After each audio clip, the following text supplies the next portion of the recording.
Naaresto na ang security guard na bumaril at nakapatay sa mga kapwa niya si Q sa Commonwealth Avenue, Quezon City. Ayon sa suspect, nagawa niya ang krimen dahil ginugulangan umano siya sa trabaho ng dalawa.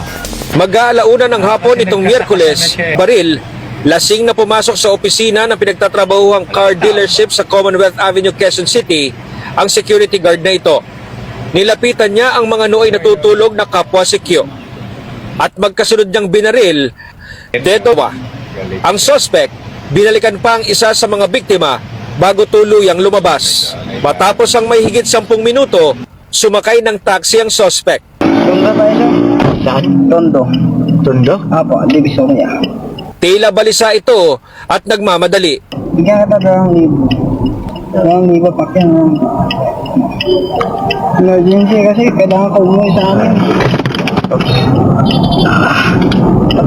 Namatay kasi yung tatay ko eh. Bro, tawag ako sa'yo mamaya na mamadali lang itong pasero ko.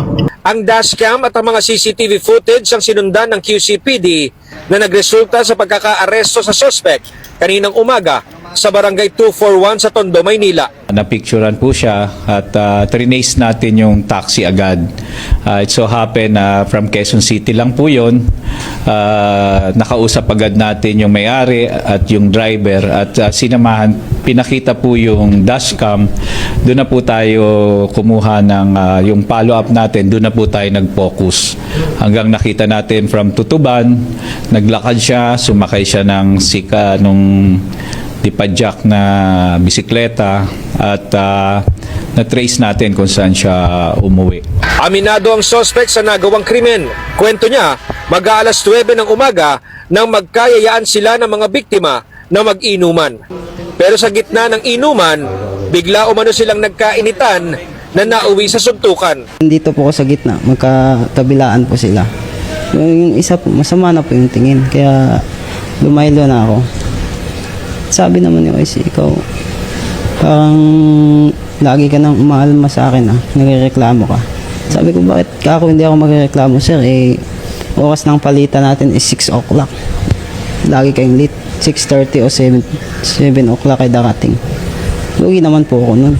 Sa gitna umano ng suntukan, bumunot ng patalim ang isa sa mga biktima at inambaan siya ng saksak na nasa lag niya. Matapos ito'y lumabas umano siya at nagpalamig. At sa kanyang pagbalik, nakita niyang tulog sa loob ang dalawa at dito na niya umano kinuha ang baril. Nagpaalam ako sa dalawa sa isang utility, isang ahente. Tapos yung isang kabady namin na pinauwi ko na. Sabi ko, umuwi ka na. Sabi ko naman, tete, umuwi ka na po. Patay na po sila. Pagkatapos ko pong barilin is nandun pa sila. Sabi ko, umalis na kayo kasi patay na nga sila. Hanggang natakanta sila na lumabas. Tapos ako, nubad ko yung uniforme ko, binalik ko yung baril sa lagayan namin. Umalis po ako, sumakay ako ng taxi. Natagpuan ang bangkay ng dalawang security guard bandang alas 2 ng Miyerkules ng hapon. Aminado rin siya na nagawa niya yon dahil po sa parang binubuli po siya nung dalawang victims natin at before the incident parang nagkaroon ng suntukan at hindi niya yata kinaya kaya inabangan niyang matulog, magpahinga at doon niya nagawa po ang krimen na to. Subukan din pong galit kasi street duty din po kasi ako nun. Tapos sila natutulog. Lagi yun matutulog sa oras ng duty. Imbis na sila yung mas maraming alam tungkol sa parte sa trabaho, sinugulangan din po nila ako. Ako yung nagbabantay. May pagsisisi ka ba? Opo naman sir. Tao din naman po ako. Nagawa ko lang naman dahil sa kanila din. Sobrang bully na po kasi naman. Nasa kustudiya na ng QCPD ang suspect na maharap sa kasong double murder.